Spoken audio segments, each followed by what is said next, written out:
l'électricité maintenant et son prix. Une mauvaise nouvelle pour certains foyers au début de l'année prochaine, c'est que le prix de l'électricité pourrait être revu à la hausse à cause de la fin d'un système qu'on va vous expliquer. Alors le nom comme ça est un peu barbare, ça s'appelle l'Arenh, mais heureusement, nos éclaireurs sont là pour nous éclairer justement. C'est parti. Avec Fanny Weichscheider qui va nous expliquer ce qui va changer. C'est quoi ce système exactement, Fanny? Alors l'Arenh, déjà, c'est l'accès régulier au nucléaire historique. Alors il a été créé en 2010 par la loi Normes et il a été mis en place donc, dès 2011 pour une durée prévue par la loi de 15 ans, d'où sa fin le 31 décembre prochain. Il avait double objectif. Tout d'abord, d'ouvrir la concurrence aux fournisseurs alternatifs d'électricité pour casser le monopole d'EDF à l'époque. Et aussi, en bout de chaîne, forcément, de baisser la facture pour les consommateurs finaux et de stabiliser les tarifs. Ce dispositif, donc, il arrive à sa fin, on va le voir. Et puis, surtout, il y a d'autres caractéristiques de ce dispositif Arenh, c'est qu'il est soumis à des conditions.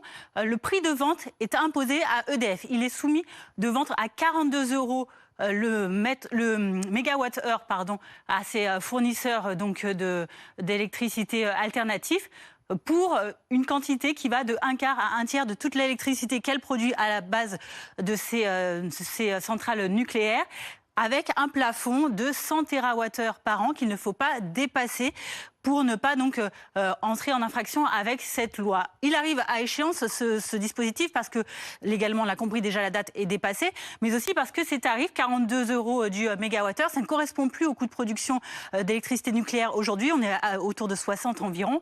Et puis aussi parce que ce plafond, il était déjà régulièrement dépassé. On était autour de 135 TWh par an produits par ces fournisseurs.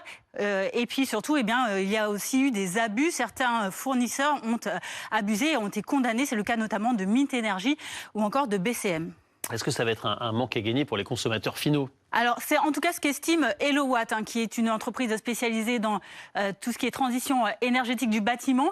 Il estime que si le dispositif avait été maintenu donc en 2026, il aurait permis de réduire le fameux tarif réglementé de vente, le tarif bleu d'EDF, sur lequel est ensuite calculé tous les autres tarifs. Il aurait baissé de 9% pour les consommateurs. Ce ne sera donc pas le cas. Donc, il y aurait un manque à gagner en effet. Mais tout de même, l'État réfléchit à une alternative pour combler ce manque à gagner. Ça s'appellerait le VNU, le versement nucléaire universel.